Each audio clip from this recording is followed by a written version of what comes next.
At 261 pounds, his professional record is 23 wins, 10 losses and 1 draw with 18 wins by knockout. Ladies and gentlemen, from New Orleans, Louisiana, introducing Lionel Butler.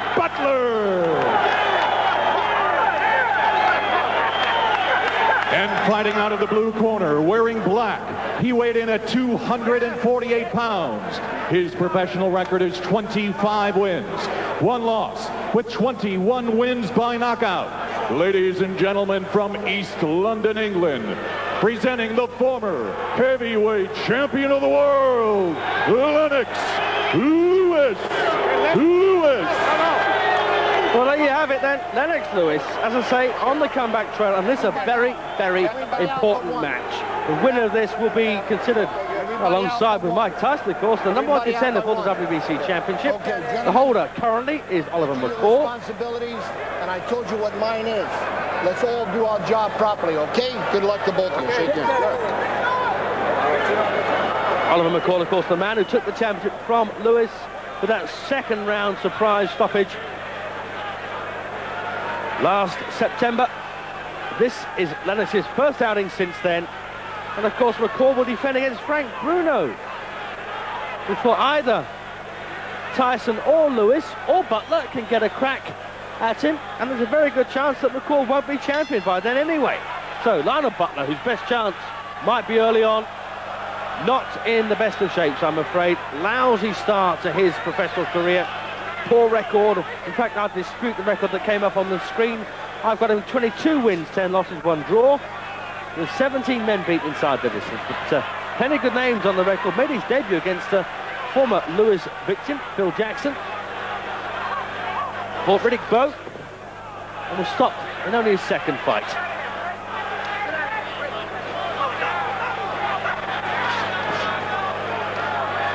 And Butler outscored over 10 rounds by Oliver McCall, the reigning champion back in 1990. But since 1991 and his loss to Kevin Ford, he's unbeaten in 15 fights. And that's nice work by Lewis there. Left hand right uppercut.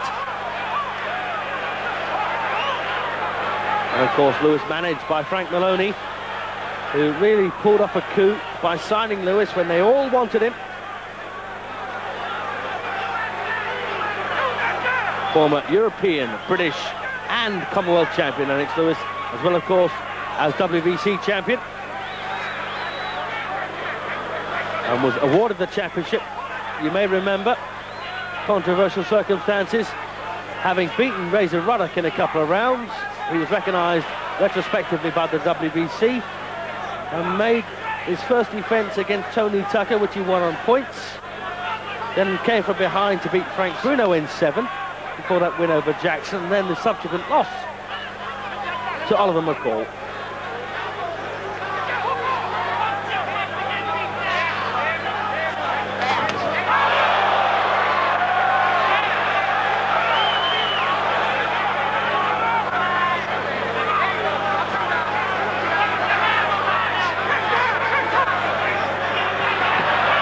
And of course, Lewis became the first heavyweight champion from Britain, if you forget the Canadian connection,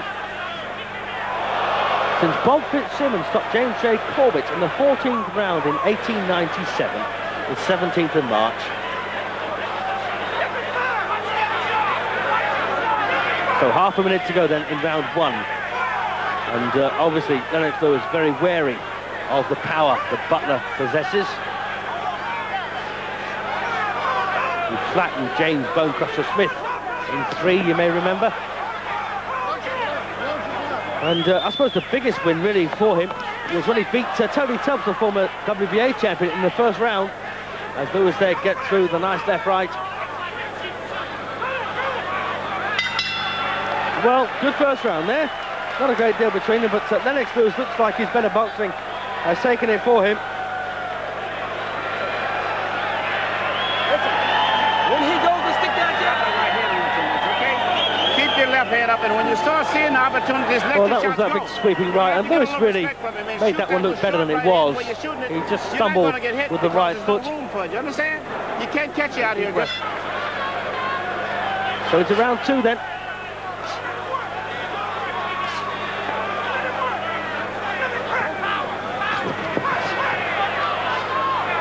Lewis, 93 amateur contests. He won 58 of them by knockout. Very impressive. Big, tall man. Unfortunately, I've always found him a bit dull in front of the TV camera when he comes to speaking. I'm preferring, of course, let his fist do the talking, which he's doing here. Butler strong enough to give most heavyweights a hard time, at least for a few rounds. But not in the best of shape.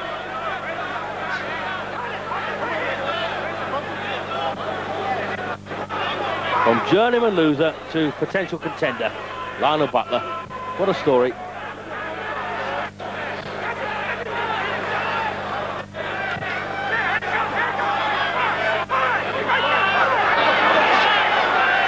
And of course, the WBC have already said that they will recognise Mike Tyson as the #1 contender, regardless of what else happens. And well, Lionel Butler now getting booed by this crowd.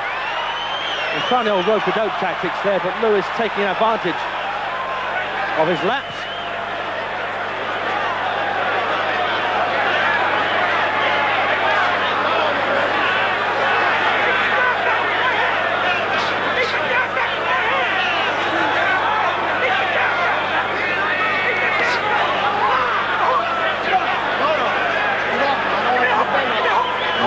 They're warning Lewis not to do that.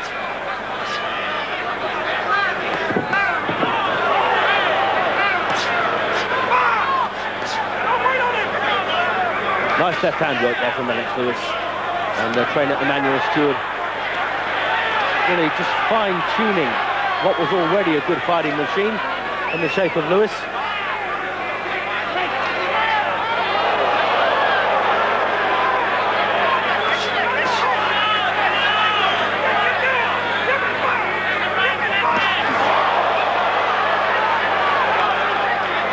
And really the night McCall won the championship, he got lucky, and I will say that until the day I die. He shut his eyes through a massive right hand. It whacked Lennox on the chin. It was a great punch, no doubt, and then there's nothing chinny about Lennox Lewis at all. It was a very good punch. But I did feel the referee was right to stop it. Another good round this for Lewis, in fact a much better one. Looks like he's tamed this bear of a fighter already.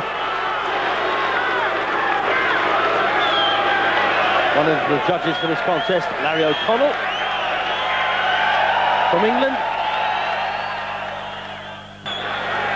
Round 3 then of this scheduled 12-rounder.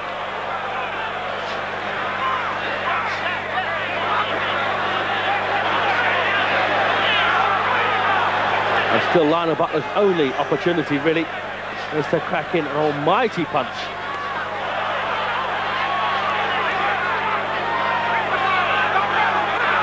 He's got a tough head, though, Butler, but Lewis there cracked him with the right hand.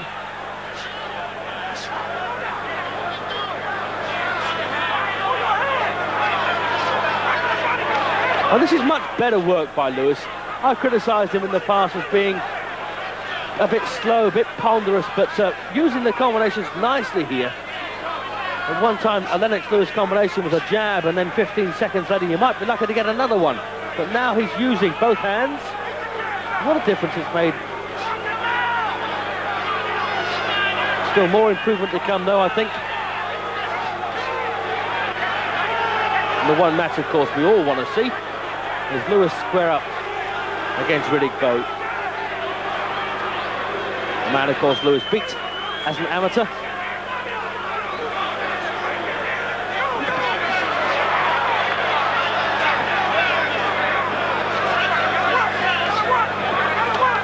One of the assistant trainers of Lennox Lewis, Harold the Shadow Knight, former contender.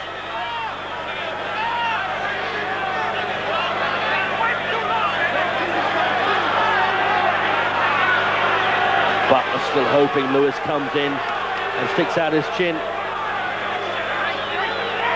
But you really should only make that mistake once in your life.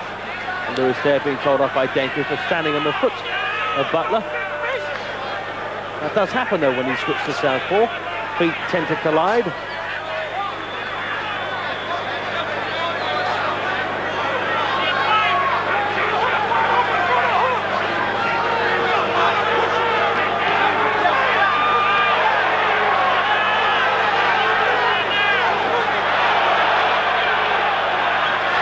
Well, Lewis now looking very confident, and Denke really is completely out of order here, because that's a very legitimate thing to do, to turn an opponent.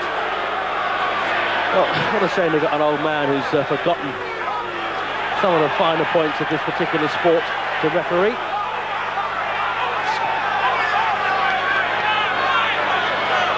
There's no law against turning an opponent.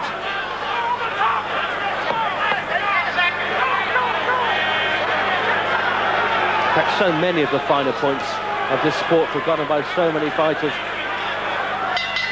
So, good round then for Lewis.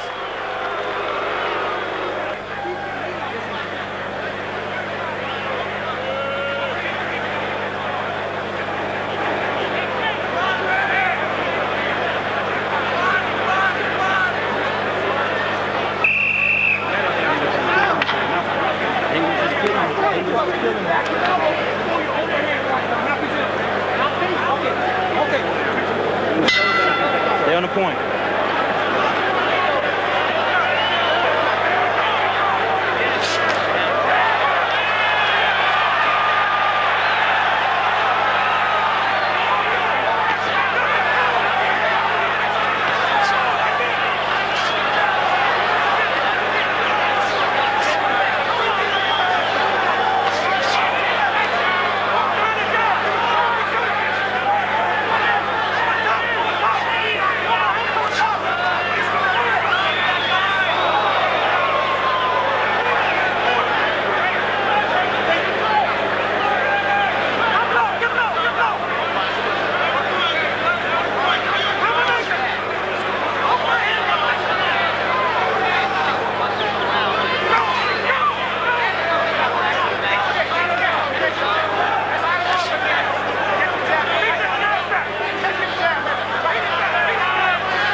There it is again, and that was a right old stumble by Butler, wasn't it? Good punch. So we've had 4 rounds. Lewis has won them all.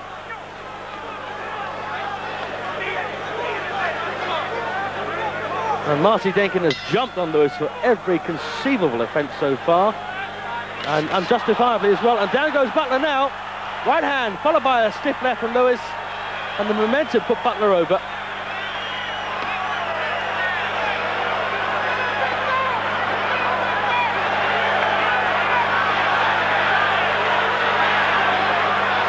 Can he finish him? Round 5. Scheduled for 12, of course.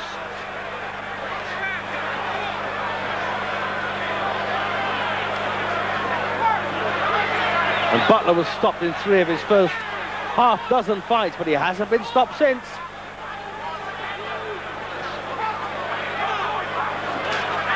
And again, a hard right by Lewis.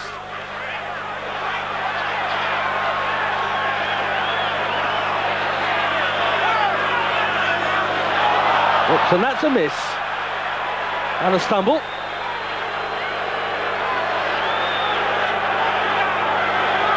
Yes, of course, Denkin there.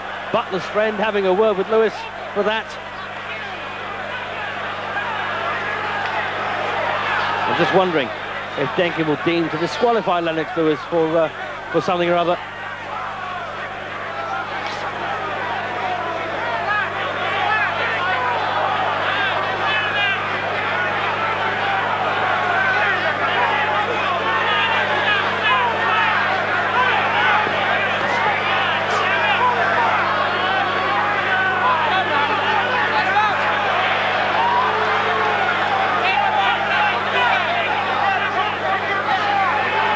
Again, nice boxing from Lewis, not doing anything rash, just dismantling really Butler.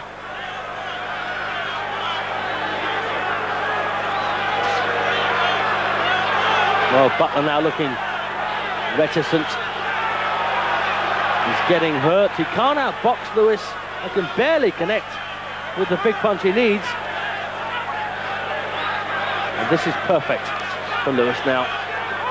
He's completely demoralised him. And of course, Lewis is fighting too here. He's fighting not only Butler, but also the very officious Marty Denkin.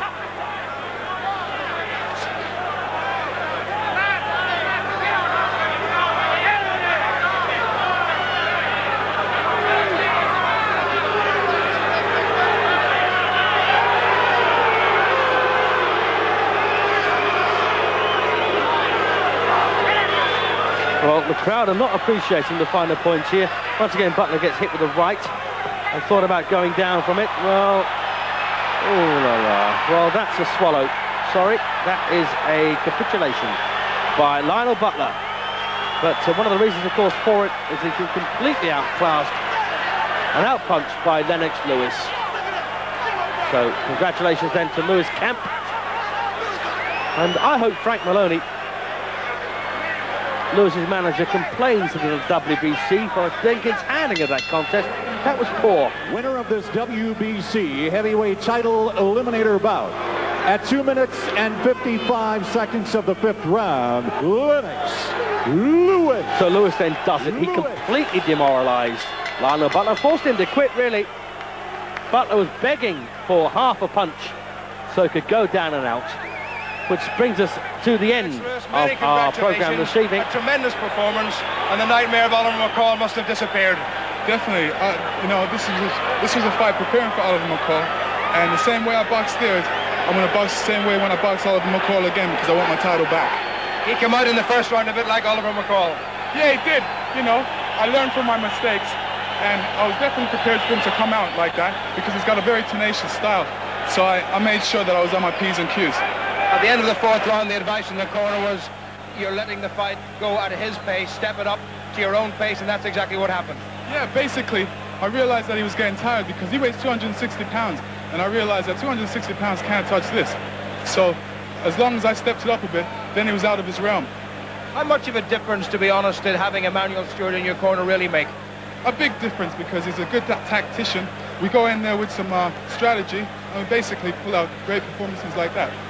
This man, Butler, was reckoned, apart from Mike Tyson, to be perhaps the most dangerous man in world boxing.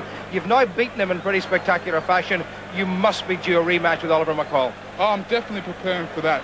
And if Oliver's listening, you're the one I'm waiting for. And also I'd like to say Happy Mother's Day to all the mothers out there. Well done, a great performance, splendidly done. Thank you, respect. Great.